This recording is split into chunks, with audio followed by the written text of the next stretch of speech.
What's good, everybody? It's Chris Crazyhouse here on this evening edition of some Chris Crazy commentary, and I wanted to talk about a video that I saw on one of these black content creator pages that you see floating around on like platforms like Twitter and Facebook, and I've seen this video spread around a little bit, and there's some commentary by the actor Anthony Mackie.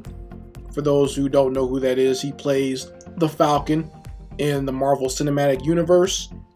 And basically Anthony Mackie is talking about the lack of diversity when it comes to hiring for behind the scenes when it comes to some of these big budget films. And he specifically calls out Disney in the way that they hire for these big budget films. He said he noticed that there's people of color obviously in front of the camera, like himself or Chadwick Boseman or Don Cheadle, but when he looks behind the camera, it's usually an all Caucasian crew.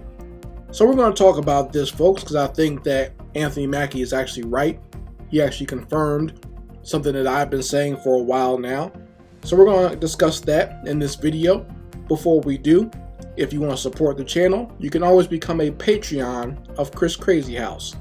Just go to patreon.com/Chris Crazyhouse. We have lots of good things on there for you. For $5 a month, you can help support the channel, and you will receive exclusive clip art. You will receive exclusive coloring book pages, and you will also receive exclusive artwork that you can download for your desktop, laptop, and mobile devices.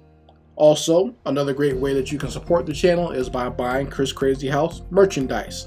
I have my comic books, my coloring books, my stickers, and my posters all available now at my online store. Links will be in the description box, so you can go ahead and purchase those products. And also, as always, you can purchase my coloring books all on Amazon.com. So, moving forward, let's talk about the commentary by Anthony Mackie. And I think it was funny when I saw the headline. I was like, damn, that sounds like something I would say. And he's absolutely right that there is an issue with the lack of diversity. And from what I understand, he said that now that he has a little bit more opportunities for himself, he feels more comfortable with speaking out, having more opportunities as far as acting roles, and also, having a little bit more clout and choice as to what type of roles he chooses. He feels a little bit more comfortable in his power position now to speak out about this. And I will say I appreciate him doing so. It does make a lot of sense for him to do that. I wish more would speak out against it. I only have one issue with it, and I'll explain that as we go forward. But what he brought up was the fact that a lot of these productions in Hollywood, while they have lots of minorities in front of the camera, you look behind the scenes, either the directors, producers, costume designers, set designers, sound designers, all of that is mostly Caucasian. And I know exactly what he's talking about. I just brought this up last week when I did my video about the animated show Invincible, and how the main production company, Wind Sun Sky, claims on their website how diverse they are and how they're all for inclusiveness, but when you go to their website, there's no minorities on there. I think there's maybe one Asian guy that works there. So that shows that, when you have a lot of these companies out there who claim to be so liberal and so inclusive and so for diversity and so for representation, they're not really for that. And I noticed this last year when we had a lot of those racial strife from those riots and police killings and everything else. I noticed that a lot of these major companies said, oh, well, now that this is happening, we're going to start paying more attention and looking at resumes and demo reels from people of color. All of a sudden, as if So I was like, so what you're telling me, that means you weren't considering people of color for these job positions then. That means you were intentionally making sure that people of color were not getting jobs at your place, or not even being considered for jobs at your place of employment. Because now all of a sudden, when it's trendy to say Black Lives Matter, and when it's trendy to say I support people of color and inclusiveness, now all of a sudden you want to make the effort. That means you weren't making any effort before. And what's funny is you don't really have to make an effort, because I know for a fact there are people of color applying for these jobs and they're being deliberately skipped over. There was a great article that came out maybe 2 weeks ago, and it was shown that tech companies like Facebook and Instagram deliberately skip over black people's resume. They don't hire black people because they said, I'm trying to remember what the wording was, that black people would not make a good fit for said company, or that they would not fit in the environment. And basically what I interpret that to mean is that you can't be racist there if there are other races working there. You see what I'm saying? You recognize that you have a little bit of bigotry already going on at your place of work, and you realize that if there are people of other races working there, they will bring it up, and that will cause a problem for you. There's a big situation that came up, I believe it was a month ago, where a black woman brought up the fact that she had worked at Amazon. She had got to one of the heads of Amazon in the corporate sector, and she is bringing up a big discrimination lawsuit, just talking about how she was mistreated by some of the other executives there, especially the white males.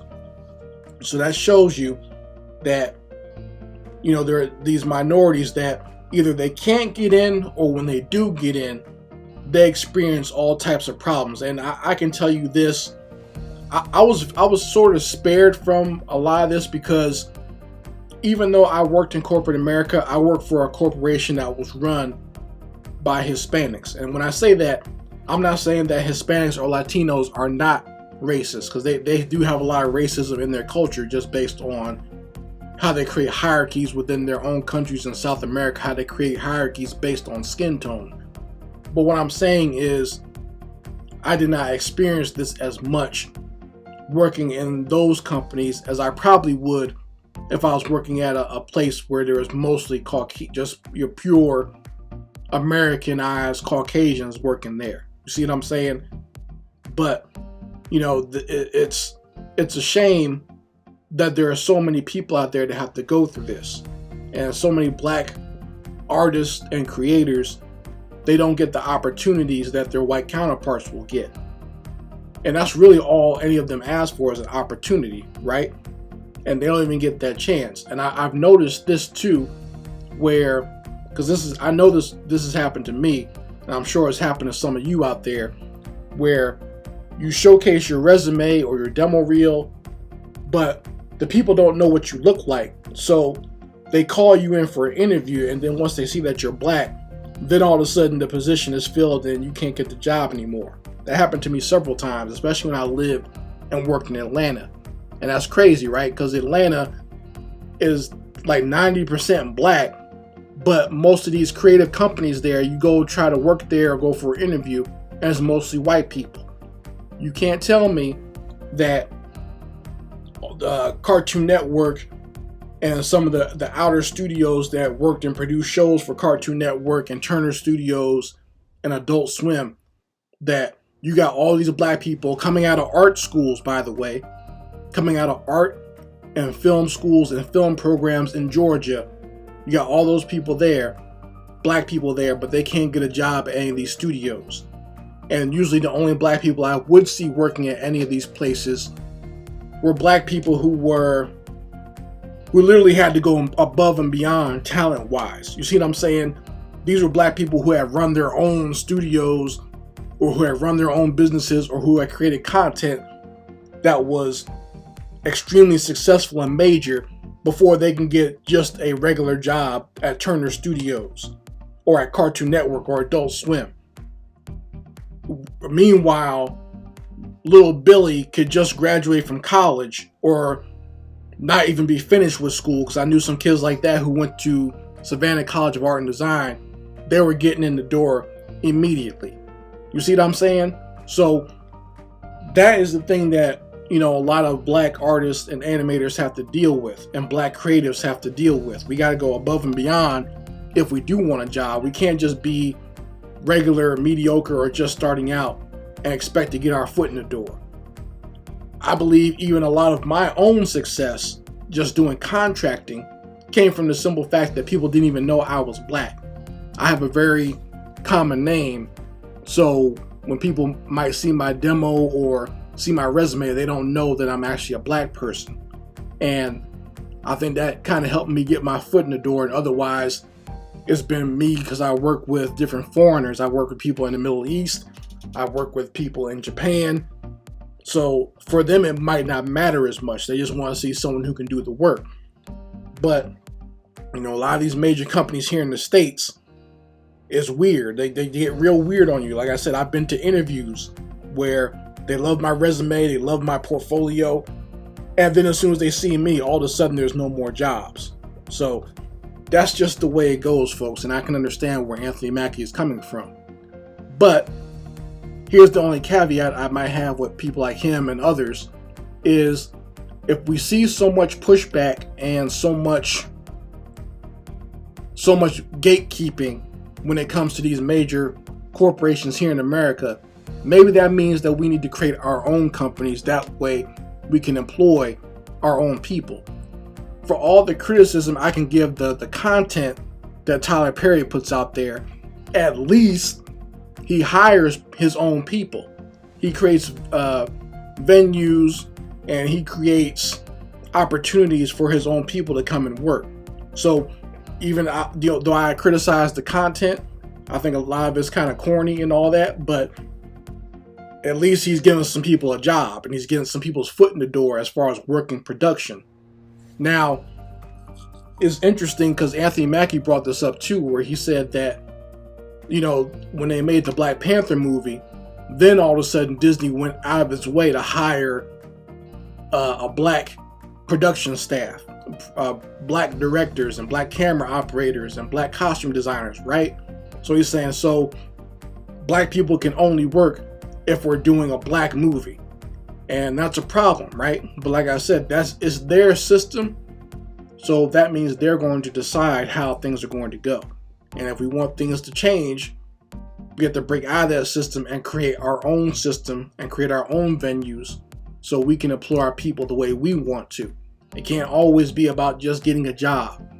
We have to kind of create our own jobs and create our own avenues and our own content and our own ways of employing talented people that we know are out there. And it's not like there's no model for it. We've done it several times over in the music industry. Decade after decade, black artists and black musicians have created a venue and created opportunities for themselves. And then once they got on, they brought their friends in and other people who they thought were talented and helped them get on and get famous. So if we can do it in that mode of entertainment, if we can do it in the music industry, we can do it in the visual arts and movie industry and animation industry as well. So you guys let me know how you feel about it in the comments section. Anyway, Crazyhouse signing out. Peace.